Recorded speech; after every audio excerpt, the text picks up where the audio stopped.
അസ്സലാമു അലൈക്കും വറഹ്മത്തുള്ളാഹി തആല വബറകാതുഹു. അല്ലാഹുമ്മ സ്വല്ലി അലാ സയ്യിദിനാ മുഹമ്മദിനിൽ ഫാത്തിഹി ലിമാ ഉഗ്ലിഖ് വൽ ഖാതിമി ലിമാ സബഖ് നാസിറിൽ ഹഖ് ബിൽ ഹഖ് വൽ ഹാദി ഇലാ സിറാത്തിക്കൽ മുസ്തഖീം വഅലാ ആലിഹി ഹഖ ഖദ്രിഹി വമിഖ്ദാരിഹിൽ അദീം. എന്തെല്ലാവരും വിശേഷം? റാഹത്തല്ലേ? സുഖല്ലേ? ശരിക്കും അള്ളാൻ്റെ ഹബീബ് സല്ലല്ലാഹു അലൈഹി വസല്ലമ തങ്ങളുടെ ചരിത്രങ്ങൾ കേൾക്കുമ്പോഴേ അള്ളാൻ്റെ ഹബീബ് സല്ലല്ലാഹു അലൈഹി വസല്ലമ തങ്ങളുടെ അനുയായികളുടെ, അവിടുത്തെ അസഹാബിൻ്റെ, അവിടുത്തെ ആഷിഖ്യങ്ങളുടെയൊക്കെ താരീഖുകൾ കേൾക്കുമ്പോഴേ ശരിക്കും നമ്മുടെ കണ്ണൊക്കെ അറിയാണ്ട് നിറഞ്ഞു പോകില്ലേ? കാരണം അവരൊക്കെ അള്ളാൻ്റെ ഹബീബ് സല്ലല്ലാഹു അലൈഹി വസല്ലമ തങ്ങളെ ഉൾക്കൊണ്ടതും അള്ളാൻ്റെ ഹബീബ് സല്ലല്ലാഹു അലൈഹി വസല്ലമ തങ്ങളെ സ്നേഹിച്ചതും ആ ഒരു മെത്തേഡ്സ്, ആ ഒരു രീതികളൊക്കെ കാണുമ്പോൾ കേൾക്കുമ്പോൾ ശരിക്കും നമ്മളൊക്കെ ഇല്ലാണ്ടായി പോകില്ലേ? വളരെ പ്രസിദ്ധമായിട്ടുള്ളൊരു ചരിത്രമുണ്ട്. ഏതറിയോ? ഒരു പെരുന്നാൾ ദിവസം മദീനയുടെ തെരുവുകളിലൂടെ അള്ളാൻ്റെ ഹബീബ് സല്ലല്ലാഹു അലൈഹി വസല്ലമ തങ്ങൾ ഇങ്ങനെ നടന്നു പോകുകയാണ്. ആ സമയത്ത് ആ വഴിയോരത്ത് ചെറിയ മക്കൾ, ചെറിയ കുട്ടികൾ പുതിയ വസ്ത്രങ്ങളൊക്കെ ധരിച്ച് വളരെ സന്തോഷത്തോടു കൂടെ, വളരെ ഉത്സാഹത്തോടു കൂടെ അവിടെ ഇങ്ങനെ കളിക്കുന്നുണ്ട്. നബി സല്ലല്ലാഹു അലൈഹി വസല്ലമ തങ്ങൾ അത് ആസ്വദിച്ചിങ്ങനെ കണ്ടു. ആ സമയത്ത് കണ്ട ഒരു കാഴ്ച ഉണ്ട്. എന്താ അറിയോ?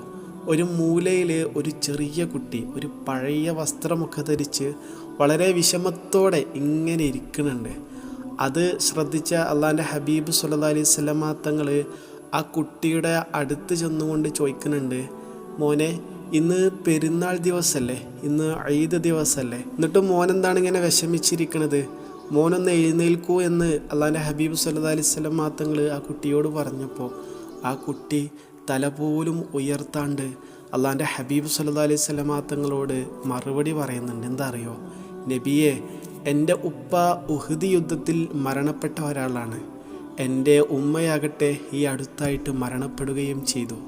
എനിക്ക് പെരുന്നാൾ ആഘോഷിക്കാനോ പുതിയ വസ്ത്രം മേടിക്കാനോ ഭക്ഷണം കഴിക്കാനോ ഒന്നും എനിക്കാരുമില്ല, എൻ്റെ കൂടെ ആരുമില്ല നബിയെ എന്ന് സങ്കടം പറഞ്ഞപ്പോൾ അള്ളാൻ്റെ ഹബീബ് സല്ലല്ലാഹു അലൈഹി വസല്ലമ തങ്ങൾ ആ കുട്ടിയോട് പറയുന്നുണ്ട് വളരെ ലാളനയോടുകൂടെ, ഇന്ന് മുതൽ ഞാനാണ് നിൻ്റെ ഉപ്പ, ആയിഷ ബീവി നിൻ്റെ ഉമ്മയും ഫാത്തിമ ബീവി നിൻ്റെ സഹോദരിയുമാണ്. ആ നിമിഷം തന്നെ അവൻ്റെ കയ്യും പിടിച്ചുകൊണ്ട് അള്ളാൻ്റെ ഹബീബ് സല്ലല്ലാഹു അലൈഹി വസല്ലമ തങ്ങൾ തങ്ങളുടെ വീട്ടിലേക്ക് കൊണ്ടുപോവുകയാണ്. എന്നിട്ട് പുതിയ വസ്ത്രമൊക്കെ മേടിച്ചു കൊടുത്തു, നല്ല ഭക്ഷണമൊക്കെ നൽകി.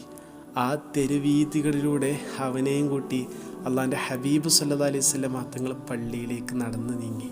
ശരിക്കും ഒന്ന് ആലോചിച്ച് നോക്കില്ലേ? അള്ളാൻ്റെ ഹബീബ് സല്ലല്ലാഹു അലൈഹി വസല്ലമ തങ്ങളുടെ ആ ഒരു കാരുണ്യം, ആ ഒരു റഅഫത്ത്. ആ ഹബീബിൻ്റെ ഉമ്മത്തല്ലേ നമ്മൾ? ആ ഹബീബിനെയല്ലേ നമ്മൾ സ്നേഹിക്കേണ്ടത്? ആ ഹബീബ് നമ്മളെ സ്നേഹിച്ച ഓരോരോ ചരിത്രങ്ങൾ, നമ്മളെക്കുറിച്ച് അള്ളാഹിനോട് പറഞ്ഞ ആവലാതികൾ, നമ്മുടെ കാര്യമോർത്ത് അവിടുത്തെ കണ്ണിലൂടെ ഒഴിച്ച കണ്ണീരുകൾ, ഇതിനൊന്നും കയ്യും കണക്കില്ലല്ലോ. അവിടുത്തെ അവസാന സമയത്ത് പോലും അവിടുന്ന് വിതുമ്പിയത് എൻ്റെ റൂഹ് പിടിക്കുമ്പോൾ എനിക്ക് വേദനയാകുന്നുണ്ട് എന്ന് പറഞ്ഞിട്ടല്ല, എൻ്റെ ഉമ്മത്തിൻ്റെ കാര്യം, ഉമ്മത്തീ എന്നായിരുന്നു അവിടുത്തെ അവസാന വേവലാതിയും. ഇപ്പോഴും അവിടുത്തെ വേവലാതി ഉമ്മത്താണ്. നാളെ ഖിയാമത്ത് നാൾ കഴിഞ്ഞ് അള്ളാഹു സുബ്ഹാനഹു വ തആലയുടെ മഹ്ശറ ലോകത്ത് ഒരുമിച്ച് കൂടി അള്ളാഹു ഹിസാബ് നടത്തുന്നതിന് മുമ്പും ആ ഹബീബ് അള്ളാഹിനോട് പറയാ, പടച്ചോനെ ഇന്നൊന്ന് സ്വർഗത്ത് കടത്ത്, പടച്ചോനെ എൻ്റെ കാര്യം എളുപ്പാക്കി തട്ട് എന്നല്ല പറയാ, എൻ്റെ ഉമ്മത്തിൻ്റെ കാര്യം പടച്ചോനെ, എൻ്റെ ഉമ്മത്ത് പാവാണ് പടച്ചോനെ, അവരെ കാര്യം ഒന്ന് വേഗം ഹിസാബ് നടത്തി കഴിച്ചിലാക്ക് പടച്ചോനെ. ഇതാണ് അള്ളാഹുവിനോട് ഹബീബ് സല്ലല്ലാഹു അലൈഹി വസല്ലമ തങ്ങൾക്ക് പറയാനുള്ളത്. എന്നിട്ടും നമ്മളൊക്കെ എങ്ങനെയാണ് അവിടുത്തെ മേലൊക്കെ സ്വലാത്ത് ചൊല്ലുന്നതിലെ? ഒരു 100 സ്വലാത്ത് ചൊല്ലാൻ പോലും നമുക്ക് സമയമല്ല.